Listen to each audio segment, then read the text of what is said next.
வணக்கம், வெல்கம். இது சிம்பிளி சமையல். நான் உங்கள் ரேகா. எல்லோரும் நலமுடன் இருக்க இறைவனை வேண்டுகிறேன். இன்றைக்கி நம்ம பார்க்க போகிறது ஒரு டேஸ்டான சைட் டிஷ் ரெசிபி. இது வந்து முட்டையில் செய்ய போகிறோம். Egg chilli. முட்டையில் கொஞ்சம் வித்தியாசமான ஒரு ரெசிபி. இந்த மாதிரி ஒரு தடவை ட்ரை பண்ணி பாருங்கள். ரைஸ்க்கு, வெரைட்டி ரைஸ்க்கு, சாம்பார் சாதம், ரசம் சாதம் கூட சாப்பிட ரொம்ப நல்லாயிருக்கும். அதே நேரத்தில் சப்பாத்தி, தோசை அது கூட சாப்பிடவும் ரொம்ப நல்லாயிருக்கும். ரொம்ப ஈஸியான டேஸ்டியான ஒரு ரெசிபி இது. இதை ட்ரை பண்ணி பார்த்துட்டு எப்படி இருக்குன்னு சொல்லுங்கள். நம்ம சேனல் பிடிச்சிருந்துன்னா மறக்காமல் சப்ஸ்கிரைப் பண்ணிக்கோங்க. பெல் ஐக்கான் கிளிக் பண்ணிவிடுங்க. ஆல் பட்டனும் ப்ரெஸ் பண்ண மறந்துடாதீங்க. வாங்க இப்போ நம்ம கிச்சன் போகலாம். 6 முட்டை எடுத்துக்கோங்க.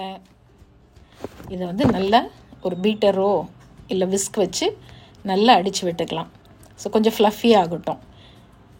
ஸோ இந்த முட்டையை நல்லா அடிச்சுட்டு அதில் ஒரு 1/4 டீஸ்பூன் உப்பு, 1/4 டீஸ்பூன் மிளகுத்தூள் மட்டும் சேர்த்து நல்லா பீட் பண்ணிவிட்டு இது என்ன பண்ணலாம், ஒரு சின்ன டிஃபன் பாக்ஸோ இல்லை ஒரு சின்ன பவுலோ அது மாதிரி ஏதாவது ஒன்று எடுத்துக்கோங்க. அதில் கொஞ்சமாக எண்ணெய் தடவி விட்டுட்டு இந்த முட்டையை பீட் பண்ண அந்த முட்டையை அப்படியே அதில் ஊற்றி இட்லி பானையோ இல்லை ஸ்டீமர் இருந்தால் ஸ்டீமர், இல்லைன்னா நார்மலாக ஒரு கடாயிலே தண்ணி ஊற்றி அது மேலே அந்த மூடி நல்லா வச்சுட்டு அதை உள்ளே வச்சு நம்ம முட்டையை நல்லா வேக வச்சு எடுத்துக்கலாம். எப்பயும் முட்டையை முழுசாக தான் போட்டு வேக வைப்போம். இது வந்து நல்லா பீட் பண்ணிவிட்டு இதை வேக வச்சு எடுத்துப்போம். இந்த மாதிரி ஒரு பாத்திரத்தில் ஊற்றிக்கோங்க, இல்லை ஒரு டிஃபன் பாக்ஸ் எதில் வேணாலும் நீங்கள் ஊற்றிட்டு, ஆனால் மேலே மூடி வந்து தண்ணி உள்ளே போகாத அளவுக்கு நல்லா டைட்டாக மூடி இருக்கணும். ஸோ அந்த மாதிரி பார்த்துக்கோங்க. நான் இப்போ ஒரு எண்ணெய் சட்டியிலே தான் தண்ணி ஊற்றிருக்கேன். இந்த தண்ணி கொஞ்சம் நல்லா கொதிச்சோன்னே இதை ஒரு மூடி போட்டு மூடிட்டு அதை தூக்கி அதுக்குள்ளே வச்சிடலாம். ஸோ இந்த முட்டை கொஞ்சம் நல்லா வெந்து வரட்டும். அதுக்கப்புறம் அழகாக இது கேக் மாதிரி வந்துடும். அப்புறம் எடுத்து பீசஸாக நம்ம கட் பண்ணிக்க போகிறோம். ஸோ எடுத்து உள்ளே வச்சாச்சு. ஒரு மூடி போட்டு மூடிடுங்க. ஒரு 10லேருந்து 12 நிமிஷத்துக்குள்ளே இந்த முட்டை நல்லாவே வெந்துடும். உங்களுக்கு நல்லா கொதிக்கிற தண்ணி வந்தோடனே அப்படியே சிம்மரில் வச்சிட்டிங்கன்னா ஒரு 10-12 நிமிஷத்தில் முட்டை வெந்துடும். ஸோ இது வேகட்டும். அதுக்குள்ளே நம்ம இதுக்கு தேவையான மசாலா செஞ்சிடலாம்.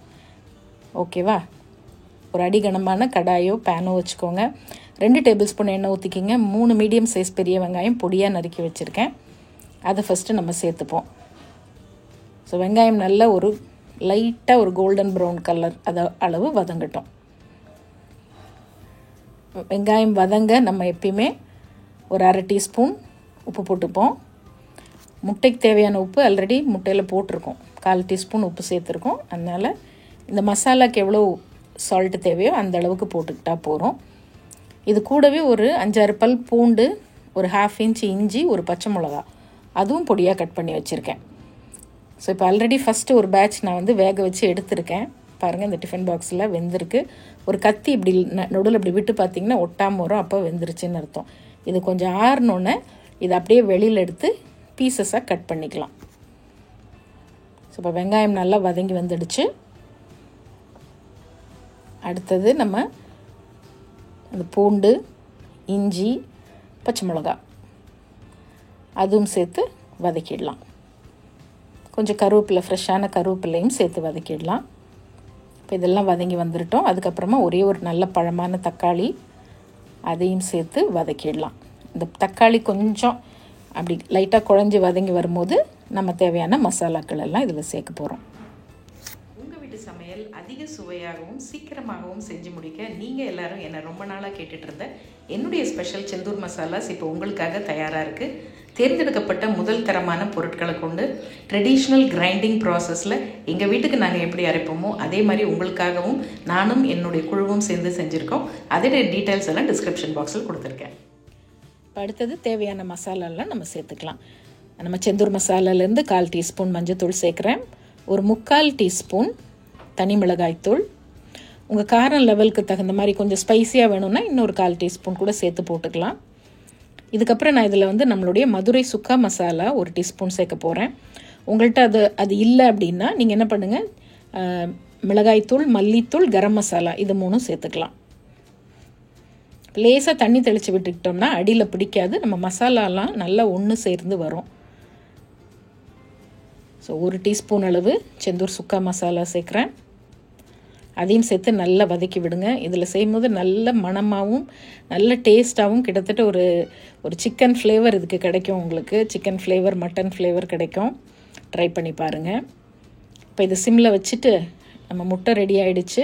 அழகாக இந்த மாதிரி கட் பண்ணிவிட்டு பீசஸாக பன்னீர் பீஸ் கட் பண்ணுவோம் இல்லையா, அந்த மாதிரி பீசஸாக கட் பண்ணி எடுத்துக்கலாம். ஸோ இந்த மாதிரி கட் பண்ணி வச்சாச்சு. இப்போ நம்ம மசாலாவும் ரெடி ஆகிடுச்சு.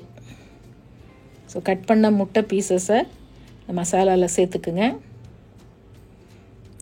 சேர்த்துட்டு மிதமான தீயில் வச்சு நல்லா ரொம்ப போட்டு கிளறினீங்கன்னா முட்டை உடஞ்சிரும். அதனால் அழகாக அந்த மசாலாவோட அப்படியே அப்படியுமா எல்லா பக்கமும் அந்த மசாலா முட்டையில் படுற மாதிரி பரட்டி விட்டுட்டு சிம்மரில் வச்சு ஒரு 2 நிமிஷம் அப்படியே மூடி வைங்க. அப்போ இந்த மசாலாவோட ஃப்ளேவர்லாம் அந்த முட்டையில் நல்லா இறங்கிடும்.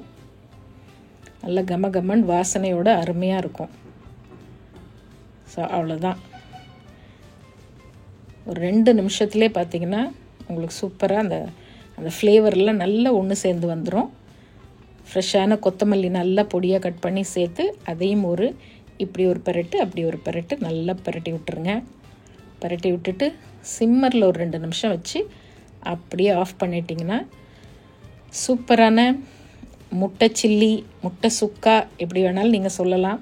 நல்லா சூடாக இதையே அப்படியே கூட நீங்கள் ஒரு டிஷ்ஷாக சாப்பிட்லாம். சைட் டிஷ்ஷாகவும் வச்சு சாப்பிட்லாம். ட்ரை பண்ணி பாருங்கள். வெரைட்டி ரைஸ் கூடலாம் ரொம்ப அருமையாக இருக்கும். சாம்பார் சாதம், ரசம் சாதம் கூட நல்லாயிருக்கும். சப்பாத்தி, தோசைக்கும் சூப்பராக இருக்கும். ட்ரை பண்ணி பார்த்துட்டு எப்படி இருக்குதுன்னு சொல்லுங்கள். நம்மக்கிட்ட 24 வகையான மசாலாஸ் உங்களுடைய சமையலை நல்ல சுவையாகவும் சீக்கிரமாகவும் செஞ்சு முடிக்க இருக்குது. வேணுங்கிறவங்க டிஸ்கிரிப்ஷன் பாக்ஸில் டீட்டெயில்ஸ் இருக்குது. ஆர்டர் போட்டு வாங்கிக்கிங்க. இன்னொரு ஃபேண்டாஸ்டிக் ரெசிபியோடு மறுபடியும் பார்ப்போம். இது சிம்பிளி சமையல். நான் உங்கள் ரேகா. தேங்க்ஸ் ஃபார் வாட்சிங். Take care. பபாய்.